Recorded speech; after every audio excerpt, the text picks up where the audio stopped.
戴勒哈斯位在内湖科学园区里头，是一家颇负盛名的早午餐店，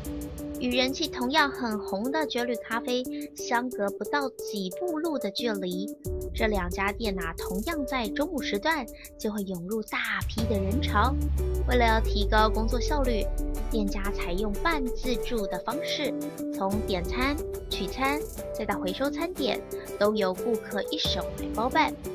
餐点的部分则是有提供三明治、披萨、沙拉等等，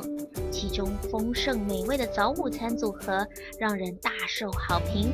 而这里最大的特色就是无限续杯的热咖啡、红茶和鲜奶，吸引了不少上班族慕名而来。